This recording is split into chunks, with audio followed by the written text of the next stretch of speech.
Chapter 1. A hero comes to Teluvia. The dark-cloaked man walked down a road, cutting through the golden forest of Teluvia. It was a land of great beauty, one of the two remaining elven nations on Earth. The elves were a race in decline, the noblest offspring of the union of the daughters of men and the sons of God described in the book of Genesis. In general, elves were taller in stature than humans and had longer lifespans. They possessed greater agility and keener eyesight than those of other origins did. When they fought well. While they were master swordsmen, archery was the combat skill at which they excelled. However, unlike the harsh, warlike race of humans, the elves viewed armed conflict as an abhorrent action to be avoided at all costs. But sadly, peace was a commodity all too scarce throughout the turbulent history of the elven nations. The royal city of Teluvia lay like a gem in the heart of the Golden Forest. Argion's alabaster walls had been built by a community of elves who had migrated south from the ancient elven kingdom of Virillion. Now, in these times of danger, many Teluvians fled to the safety of the northern kingdom. This explained the emptiness of the streets down which the traveler now walked. The once bustling commerce center was now virtually abandoned.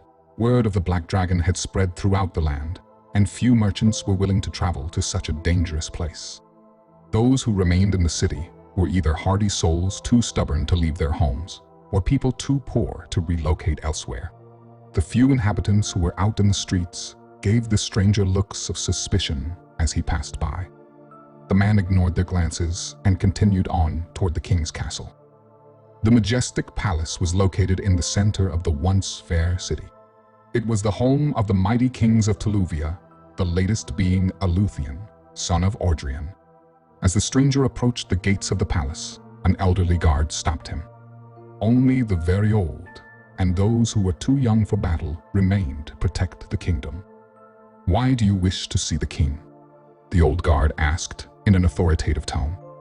"I have come to slay the dragon," the stranger boldly replied.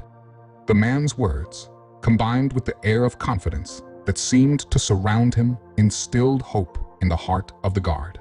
The old elf gestured, and the stranger followed him into the castle. The interior of the palace was one of the few places that remained untainted by the dragon's presence. The cavernous halls were adorned with banners of burgundy and gold, the colors of the kingdom. The scent of wildflowers lingered in the air, like an exotic perfume. As they entered the king's chamber, the guard introduced the stranger, referring to him simply as the Dragonslayer. All eyes turned toward the stranger. There was much whispering among those in the throne room as they looked over the black-cloaked figure. He was a handsome man, tall in stature. His hair was long and black. The skin of his face was smooth and clean-shaven. He looked exceedingly strong and powerful, but not brutish. In fact, his manner seemed to be rather regal, not like that of a battle-hardened warrior.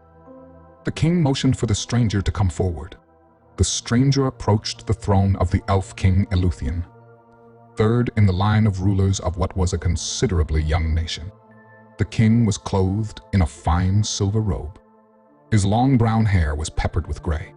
His face was aged beyond his years, a condition caused by all the pain and worry the dragon had caused him. On each side of the king sat his sons. Ectheon was the eldest and sat to the right of his father. Next was Cerberus, who sat to his father's left. Erul was the youngest. His place was beside his oldest brother. All were promising young warriors, but none were prepared enough to send into battle, let alone slay a dragon. The monster had already claimed the lives of the best warriors the kingdom had to offer. It seemed pointless to risk young lives in such a hopeless cause. But now, before the king stood a man willing to take on such an endeavor.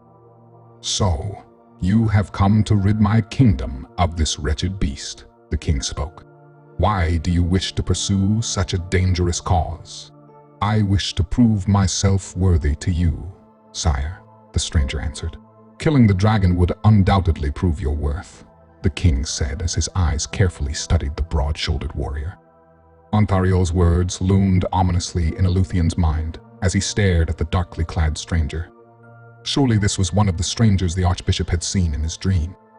The question was, which one was he? "I can see you are not an elf," Eluthian noted.